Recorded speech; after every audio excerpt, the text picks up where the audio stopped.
وَمَا أَنفَقْتُم مِّن شَيْءٍ فَهُوَ يُخْلِفُهُ، صدقہ انسان کے مال کو گھٹاتا نہیں بلکہ بڑھاتا ہے۔ الحمدللہ وحدہ والصلاة والسلام علی من لا نبی بعدہ، اما بعد اعوذ باللہ من الشیطان الرجیم، بسم اللہ الرحمن الرحیم۔ اس سبق میں ہم بات کریں گے اسلامی خطابت کے اصولوں پر، تحقیق پر اور جواب دینے کے طریقوں پر۔ میرا نام ہے sir Iftikhar, welcome to the public speaking training course.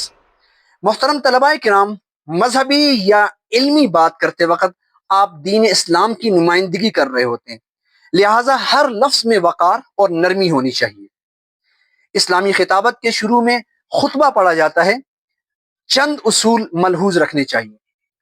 اول، نیت کی درستگی، خطبہ اور بیان صرف اللہ کی رضا کے لیے ہو، شہرت کے لیے نہیں۔ ثانی، موضوع کا انتخاب، ایسا موضوع چنیں جو عوام کی اصلاح اور موجودہ حالات سے مطابقت رکھتا ہو، مثلا ایمانداری، علم کی اہمیت وغیرہ۔ ثالث، آغاز میں اللہ تعالیٰ کی حمد و ثنا اور نبی کریم صلی اللہ علیہ وسلم پر درود شریف ضرور ہو۔ رابع، واضح اور سادہ زبان بولی جائے، مشکل عربی یا فارسی سے بچیں، ایسی زبان استعمال کریں جو سامعین کو سمجھ آئے۔ خامس، عربی خطبہ مختصر اور جامع ہو، خطبہ جتنا مختصر ہوگا اتنا ہی سامعین کو موضوع پر اردو تقریر جلد سننے کو ملے گی، ورنہ عوام الناس آپ جانتے ہیں کہ اکتاہٹ کا شکار ہو جائیں گے۔ عملی مشق میں دیکھتے ہیں، روزہ رکھنے کے فائدے پر 3 جملے بولیں۔ باقی طلبہ نوٹ کریں کہ آواز صاف ہے یا نہیں، یعنی نہ بہت دھیمی کہ سنائی نہ دے اور نہ اتنی بلند کہ سختی محسوس ہو۔ یاد ہے جب اللہ تبارک و تعالیٰ نے حضرت موسیٰ علیہ السلام کو فرعون کے پاس جا کر حق بات کہنے کا حکم فرمایا تو ارشاد ہوا قولا لینا، یعنی فرعون سے نرمی سے بات کرنا، تو نرم اور باوقار لہجہ سننے والے کو متاثر کرتا ہے۔ سادساً، دینی گفتگو کرتے وقت شخصی احترام رکھیں، کسی مسلک یا شخصیت پر تنقید سے بچیں۔ مثلا اگر موضوع صدقہ ہے تو بجائے یہ کہنے کے کہ لوگ صدقہ نہیں کرتے اس لیے مسائل آتے ہیں، یوں کہیں۔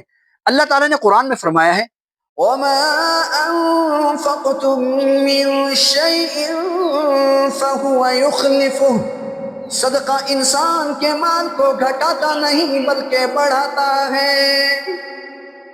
اب بات کرتے ہیں تحقیق کے ذرائع پر۔ ایک مقرر کی سب سے بڑی طاقت اس کا مواد ہوتا ہے، اور مواد ہمیشہ تحقیق سے آتا ہے۔ قرآنی آیات اور احادیث کو پورے احترام سے پڑھیں اور اس کا ماخذ ضرور بتائیں۔ اسی طرح کوئی فقہی مسئلہ بتاتے ہوئے ائمہ کرام کی کتب اور ریسرچ پیپرز کا حوالہ دیں۔ ہوم ورک میں دیکھتے ہیں، آپ نماز کی اہمیت پر 3 معتبر حوالہ جات ڈھونڈ کر اگلی کلاس میں سنائیں گے۔ اب ہم چھوٹا سا خطبہ تیار کر لیں۔ Let's start. ترتیب ہوگی، آغاز میں آپ نے حمد و ثنا اور درود شریف پڑھنا ہے۔ موضوع ہے وقت کی قدر، حوالہ اس میں آپ شیئر کر سکتے ہیں، والعصر ان الانسان لفی خسر۔ مثال میں آپ کوئی واقعہ یا کوئی قصہ، یعنی حضرت عمر رضی اللہ تعالیٰ عنہ کا قول، حساب لینے سے پہلے اپنا محاسبہ کرو۔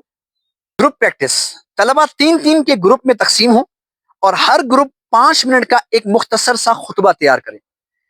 تیاری کے لیے آپ ندائے منبر و محراب یا ننھا مقرر وغیرہ اس طرح کی کتب سے استفادہ کریں، اور باقی طلبہ فیڈ بیک دیں گے۔ یاد رکھیں، خطبہ یا تقریر صرف آدھا فن ہے، باقی آدھا فن یہ ہے کہ لوگ سوال کریں یا اعتراض کریں تو ہم ادب، سکون اور حکمت سے جواب دیں۔ اب فرض کریں آپ نے تقریر ختم کی اور مجمع سے سوال آ گئے، یہی وہ لمحہ ہے جب اصل امتحان شروع ہوتا ہے۔ دوستو، سوال و جواب علم کو تازہ اور دلائل کو پختہ کرتے ہیں، لیکن بعض اوقات سوال کرنے والے کا انداز سخت یا کڑوا ہوتا ہے۔ وہاں اصل امتحان ہمارے علم کا نہیں بلکہ ہمارے ضبط نفس کا ہوتا ہے۔ سوال و جواب سے نمٹنے کے لیے چند اصول مد نظر رکھیں۔ نمبر 1، سوال کو مکمل سنیں، بیچ میں ہرگز نہ ٹوکیں۔ نمبر 2، اگر سوال الجھا ہوا ہے تو پہلے مسکرائیں اور یہ کہیں آپ کا سوال یہ ہے نا، اور وضاحت مانگیں۔ وقت مل جائے گا اور آپ اچھے طریقے سے جواب دے سکیں گے۔ نمبر 3، جواب دیتے وقت سادہ اور مختصر جملے استعمال کریں۔ نمبر 4، جواب نہیں آتا تو صاف کہہ دیں میں اس پر مزید تحقیق کر کے آپ کو بعد میں بتاؤں گا۔ مشق، اب ایک طالب علم جان بوجھ کر پیچیدہ سوال کرے اور دوسرا ساتھی پرسکون ہو کر سوال کو دہرائے اور آسان انداز میں جواب دے۔ مشکل سوالات کا سامنا کیسے کریں؟ مشکل سوال پہلا حملہ نہیں بلکہ ایک موقع ہوتا ہے کہ آپ اپنے علم اور وقار کو ظاہر کریں۔ طریقے دیکھتے ہیں۔ مثلا مشکل سوال کو آپ اپنے حق میں موڑ لو، ریفریم۔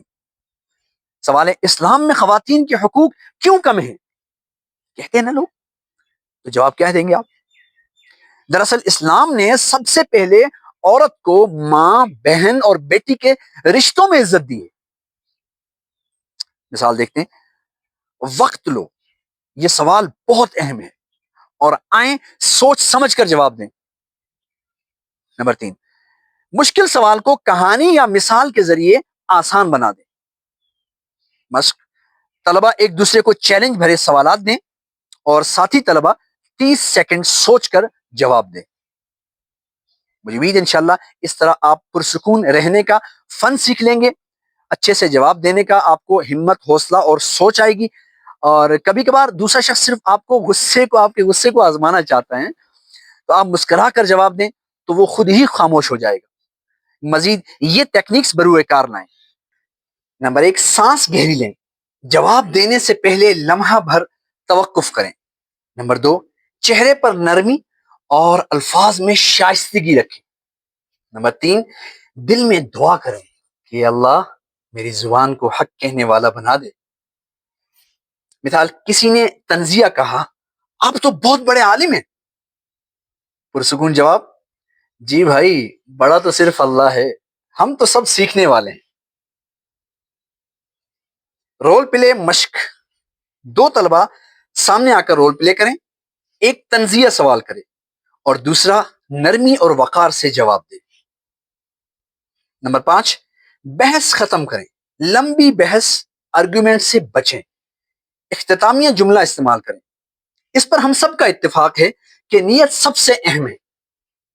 اس پر بعد میں تفصیلی گفتگو کریں گے، ابھی اگلے سوال کی طرف چلتے ہیں۔ بعض اوقات خاموش رہنا سب سے مضبوط جواب ہوتا ہے، تو خاموش رہنے کی عادت اپنائیں، سیکھیں یہ فن۔ مجھے امید ہے آپ کو یہ ویڈیو بہت پسند آئی ہوگی۔ ویڈیو کو لائک اور چینل کو سبسکرائب ضرور کریں۔ اللہ ہم سب کا حامی ناصر ہو۔ Thanks for watching.